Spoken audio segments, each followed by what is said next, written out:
Hello everyone, स्वागत है आप सबका आपके अपने चैनल SR विमानिया 777 चैनल पे। कैसे हैं आप सभी? आशा करती हैं आप सब अच्छे होंगे। सो फ्रेंड्स, आज के वीडियो में हम बात करेंगे 7 फरवरी 2025 के करंट अफेयर के बारे में। सो बने रहिएगा इस वीडियो में। और अगर आपको वीडियो पसंद आता है, वीडियो से कुछ नॉलेज और गाइडेंस आपको मिलती है, तो वीडियो को लाइक ज़रूर करिएगा। चैनल पर पहली बार आए हैं तो चैनल को सब्सक्राइब करें और बनिए हमारे यूट्यूब फैमिली का हिस्सा। तो शुरुआत करते हैं हम आज के पहले क्वेश्चन की, क्वेश्चन नंबर 1 के साथ। प्रश्न नंबर 1 है हमारा, हाल ही में चर्चा में रही पर ड्रॉप मोर क्रॉप योजना किस वर्ष शुरू की गई थी? तो ये वर्ष 2016 में शुरू की गई थी। और इसका उद्देश्य क्या है? पर ड्रॉप मोर क्रॉप योजना का इसका मतलब है, इसका उद्देश्य है किसानों को सिंचाई के साधन उपलब्ध कराना और उसी के साथ प्रशिक्षण भी उपलब्ध कराना, इंस्ट्रक्शंस भी उपलब्ध कराना, बताना, ठीक है, उन सब चीज़ों के बारे में। और यह सिंचाई से रिलेटेड है। सिंचाई के साधन जो है किसानों को उपलब्ध कराए गए और कराए जाएंगे इस योजना के तहत, ठीक है। क्वेश्चन नंबर 2 है, कौन सा देश विश्व में धन प्रेषण के मामले में शीर्ष पर रहा? इसका आंसर है पाकिस्तान, ठीक है। धन प्रेषण के मामले में आगे रहा और प्राप्तकर्ता के मामले में आगे रहा। इसका मतलब है धन रूपी, धन से हेल्प लेने के मामले में जो है पाकिस्तान आगे रहा, ठीक है, बाकी देशों में। भारत, क्वेश्चन नंबर 3, भारत ने 4 नए रामसर स्थलों को शामिल किया है, जिससे देश में कुल रामसर स्थलों की संख्या बढ़कर कितनी हो गई है? तो हाल ही में जो है भारत ने 4 रामसर स्थलों को और जोड़ा है, ठीक है, जिससे कि देश में कुल रामसर स्थलों की संख्या जो है 89 हो गए हैं, ठीक है। रामसर स्थल क्या होते हैं? तो रामसर स्थल जो है पर्यटकों को, ठीक है, पर्यटकों को और जो है बाढ़ को नियंत्रित करने के लिए बहुत ही महत्वपूर्ण है। पर्यटकों को आकर्षित करने के लिए और जो है बाढ़ को नियंत्रित करने के लिए रामसर स्थल जो है बहुत ही महत्वपूर्ण होते हैं। ये जो है इनका जो भाग है, इनकी जो ज़मीन है वो पानी से जो है भरी हुई होती है, ठीक है, मीठे पानी से, ठीक है, और खारे पानी से, अलग अलग तरीके के पानियों से भरी हुई होती है, ठीक है। तो स्क्रीन पे आप देख भी सकते हो, ऐसे जो है रामसर स्थल ऐसा दिखाई देता है, ठीक है। क्वेश्चन नंबर 4 है हमारा, भारत के डीप ओशन मिशन के लिए कितने करोड़ रुपए का आवंटन किया गया? 600 करोड़ रुपए का जो है आवंटन किया गया है। और डीप ओशन मिशन क्या है? डीप ओशन मिशन का मतलब है समुद्र की गहराई में जाकर रिसर्च करना, ठीक है, संसाधनों के लिए, ठीक है, नई नई रिसर्च के लिए, देश को आगे बढ़ाने के लिए, ठीक है। क्वेश्चन नंबर 5, हाल ही में केंद्र सरकार ने विभिन्न राज्यों में आपदा न्यूनीकरण के लिए कितने करोड़ की मंजूरी दी है? तो इसका आंसर है 3027.86 करोड़ की मंजूरी दी है, ठीक है। और आपदा न्यूनीकरण का मतलब क्या होता है? आपदा न्यूनीकरण का मतलब होता है आपदा को आने से पहले ही जो है उसका प्रबंधन करना, उसके लिए तैयार रहना, ठीक है, उसके लिए चीज़ों को प्लान करना, ठीक है, और जो है तैयारी करना, ठीक है। तो स्क्रीन पर आप देख ही सकते हैं, जैसे कि बाढ़ हो गई, सूखा पड़ना हो गया, ठीक है, भूकंप हो गया और पुल वगैरह हो गए। तो इन सब चीज़ों को पहले से ही प्रिपेयर करना, जैसे कि गर्मियों के मौसम में लाइट जो है उससे बहुत ज़्यादा शॉर्ट सर्किट होने की संभावना होती है, ठीक है, क्योंकि वातावरण गर्म हो जाता है, लाइट जलते जलते शॉर्ट सर्किट की कगार पे आ जाती है, ठीक है। तो इन सब समस्याओं से निपटने के लिए तैयार रहना और चीज़ों की तैयारियां करना, जैसे कि आग अगर कहीं पर लगी तो उसके लिए फायर ब्रिगेड की टीम को रेडी करना, ठीक है, और उन सब के लिए प्रिपरेशन करना, ठीक है, तैयारियां करवाना देश के लिए। तो इन सभी समस्याओं से निपटने के लिए पहले से ही तैयारी करना, उसके लिए बजट बनाना, ठीक है। तो इतने बजट जो है रेडी किया गया है उस सब चीज़ों के लिए। तो क्वेश्चन नंबर 6 हमारा, नवंबर 2024 तक स्थापित क्षमता 7.2% से बढ़कर कितने गीगावाट हो गई है? तो इसका आंसर है 456.7 गीगावाट हो गई है, ठीक है। तो याद रखिएगा, ठीक है, कि गीगावाट और जो है और गीगाबाइट में अंतर होता है, गीगावाट और गीगाबाइट में अंतर होता है, ठीक है। गीगावाट जो है बिजली की इकाई होती है, बिजली को नापने की इकाई होती है, जिसका मतलब होता है कि एक गीगावाट में, ठीक है, एक गीगावाट में 1 अरब वाट होते हैं, या फिर 1000 मेगावाट होते हैं, ठीक है। क्वेश्चन नंबर 7 है, श्री शैलम जल विद्युत परियोजना का निर्माण निम्नलिखित में से किस नदी पर किया गया है? तो कृष्णा नदी पर किया गया है श्री शैलम जल विद्युत का निर्माण, ठीक है। जल विद्युत का मतलब क्या होता है? तो बहते हुए जल से, बहते हुए पानी से जो है बिजली बनाने की प्रक्रिया। क्वेश्चन नंबर 8वां है, वर्तमान में भारत का आयात 6.9% से बढ़कर लगभग कितने अरब अमेरिकी डॉलर में हो गया है? तो 682 अरब अमेरिकी डॉलर में हो गया है, ठीक है, ये बढ़ कर के। और जो है भारत का आयात का मतलब है मतलब भारत में जो है जो चीज़ें अब विदेशों से आती हैं, ठीक है, विदेशों से जो चीज़ें आती हैं उन्हें भारत का आयात बोला जाता है, ठीक है, मतलब कि इम्पोर्ट, ठीक है। क्वेश्चन नंबर 9 है, वित्तीय वर्ष 2024 में भारत के कुल निर्यात में कृषि खाद्य निर्यात का हिस्सा कितने प्रतिशत रहा? तो 11.70% रहा। और भारत के कुल निर्यात का मतलब है एक्सपोर्ट करना, ठीक है, जो भी कृषि और खाद्य का निर्यात हुआ वो जो है 11.70% रहा। क्वेश्चन नंबर 10 है, किसको 1 फरवरी 2025 में मुंबई में बीसीसीआई के लाइम अचीवमेंट पुरस्कार से सम्मानित किया गया? तो इसका आंसर है सचिन तेंदुलकर को लाइफ टाइम अचीवमेंट पुरस्कार से सम्मानित किया गया है, ठीक है।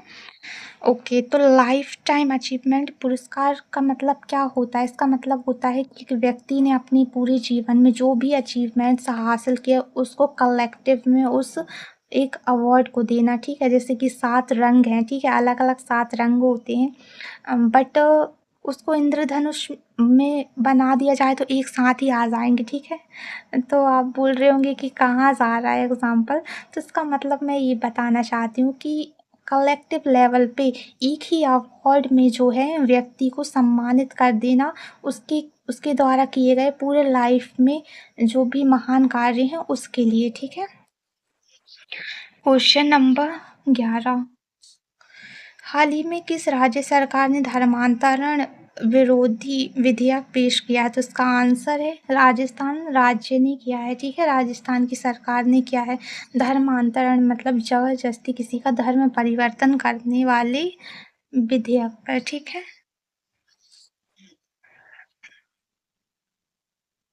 क्वेश्चन नंबर 12, आर्थिक सर्वेक्षण के अनुसार भारत सरकार द्वारा बुनियादी ढांचा क्षेत्र पर पूंजीगत व्यय में FY20 से FY25 के बीच कितनी की वृद्धि हुई है? तो 38.80% की बढ़ोतरी हुई है। ओके, तो आर्थिक सर्वेक्षण का मतलब क्या है? तो जो बुनियादी ढांचा है उसका मतलब क्या है? पूंजीगत व्यय का मतलब क्या है? तो इसका मतलब है जो देश होता है, जो सरकार होती है, उसको देश चलाने के लिए जो है आर्थिक सर्वेक्षण की आवश्यकता होती है, ठीक है। एक उसका बुनियादी ढांचा होता है, एक उसका जो है कह सकते हैं मैप रोड हो सकता है, ठीक है, मैप रोड होता है।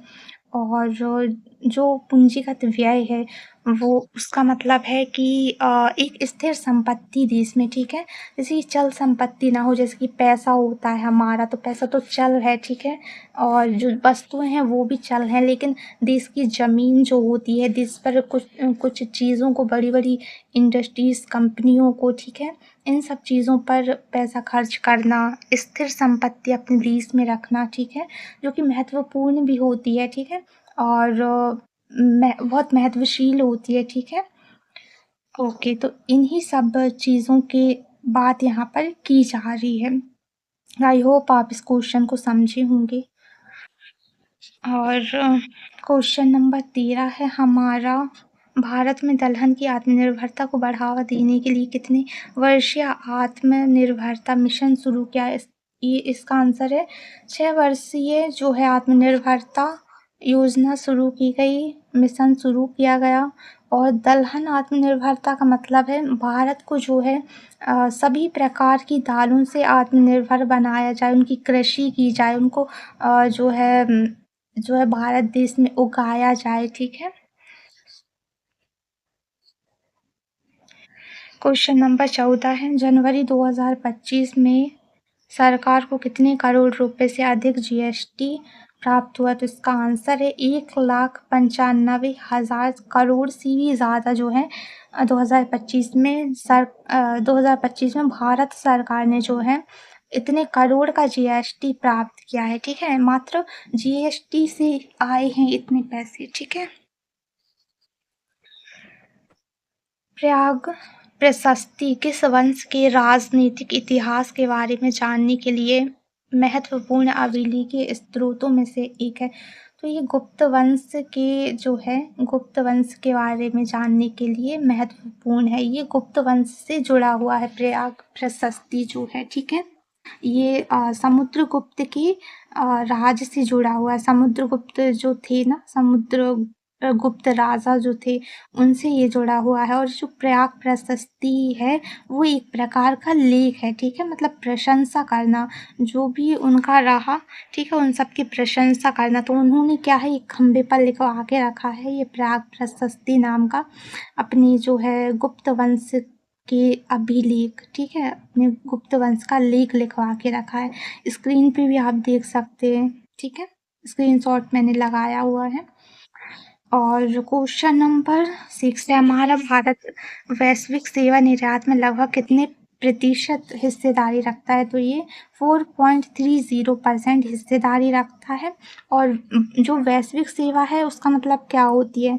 वैश्विक सेवा निर्यात का मतलब होता है जो विदेशों से जो सेवाएं, जो सामान, जो वस्तुएं आती हैं भारत में, ठीक है, उन वस्तुओं को ही विदेशों में जो है निर्यात कर देना, ठीक है, उनका एक्सपोर्ट करना, उनको दूसरे देशों में बेचना, ठीक है, मतलब विदेश से ही आई चीजों को किसी और विदेश में बेच देना, ठीक है।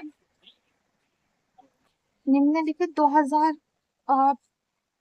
क्वेश्चन नंबर 17 है, निम्नलिखित में से किस दर्रे से होकर सतलज नदी भारत में प्रवेश करती है? इसका आंसर है शिपकिला दर्रा, ठीक है। तो शिपकिला दर्रे से होकर जो है भारत में सतलज नदी प्रवेश करती है। और दर्रे का मतलब क्या होता है? दर्रे का मतलब होता है दो पहाड़ों के बीच में से रास्ता, ठीक है, उसको प्राकृतिक रास्ता भी कहते हैं।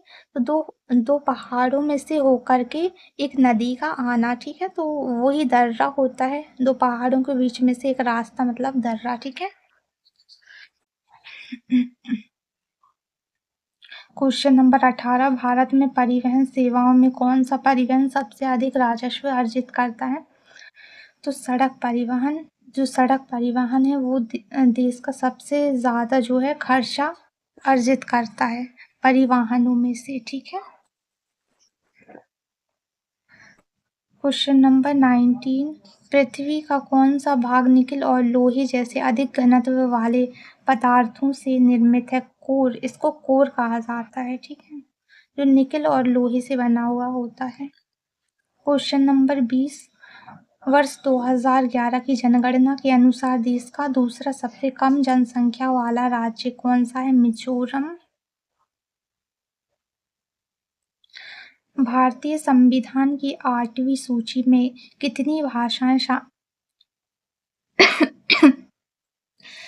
भाषाएं शामिल हैं? इसमें 22 भाषाएं शामिल हैं, ठीक है। क्वेश्चन नंबर 22 है, प्रस्तावना संविधान की कुंजी है, यह किसने कहा था? तो याद रखिएगा, अर्नेस्टा वॉकर ने कहा था। क्वेश्चन नंबर 23 है, दल बदल के आधार पर निर्वाचित सदस्यों की अयोग्यता संबंधी विवरण किस अनुसूची में है? तो ये 10वीं अनुसूची में है, ठीक है। और इसका मतलब क्या है कि जो दल बदल कानून है, जो एक दल के एक पार्टी के जो नेता हैं, जैसे कि सांसद, विधायक और भी नेता, ठीक है, तो वो दूसरे पार्टी में अपना दल को बदल कर देते हैं, दूसरी पार्टी में चले जाते हैं, दूसरे दल में चले जाते हैं, तो उनको ही रोकने के लिए, ठीक है, वो दूसरे दल में ना जाएं, उससे पहले ही इनको जो है निलंबित कर दिया जाए, इनको अयोग्य ठहरा दिया जाए, ठीक है। तो यही कानून जो है 10वीं अनुसूची में दिया गया है। क्वेश्चन नंबर 24 है हमारा, भारत के संविधान की कौन सी अनुसूची एक नए राज्य के गठन जैसे मामलों से संबंधित है? तृतीय अनुसूची, ठीक है। 25, क्वेश्चन नंबर 25, संविधान की दूसरी अनुसूची किससे संबंधित है? तो महत्वपूर्ण पद अधिकारियों के वेतन और भत्ते से संबंधित है। वेतन और भत्ते को तो आप जानते ही होंगे, अधिकारियों को जो है उनकी इनकम देना, उनकी पेमेंट देना, ठीक है, इस सब से संबंधित है। क्वेश्चन नंबर 26, भारत के संविधान का विचार सबसे पहले किसके द्वारा दिया गया? तो M.N. रॉय के द्वारा दिया गया। क्वेश्चन नंबर 27 है, भारत का संविधान सभा द्वारा कब अपनाया गया? 26 नवंबर 1949 को अपनाया गया। किस अनुसूची में 22 भाषाओं को मान्यता दी गई है? अभी हमने पढ़ा था 8वीं अनुसूची में दी गई है। क्वेश्चन नंबर 29 है, भारतीय संविधान ने प्रस्तावना के विचारों को किससे उधार लिया है? हमारे देश की जो प्रस्तावना में जो लिखा गया है ना, वो जो है अमेरिका के संविधान से इन्फ्लुएंस होकर के लिखा गया है, ठीक है। हमारा लास्ट क्वेश्चन है आज का नंबर 30, क्वेश्चन नंबर 30, लोकसभा के प्रथम अध्यक्ष कौन थे? तो जीवी मावलकर थे, इनका नाम जीवी मावलकर है, ठीक है। सो आई होप फ्रेंड्स आपको ये वीडियो पसंद आया है, वीडियो से कुछ गाइडेंस और नॉलेज आपको मिली है। अगर आपको ये वीडियो पसंद आया है तो वीडियो को लाइक करिएगा, चैनल पर पहली बार आए हो तो चैनल को सब्सक्राइब करें और बने हमारी यूट्यूब फैमिली का हिस्सा। तो मैं मिलती हूँ आपसे अगली वीडियो में, तब तक के लिए बाय, राधे राधे, जय श्री कृष्ण।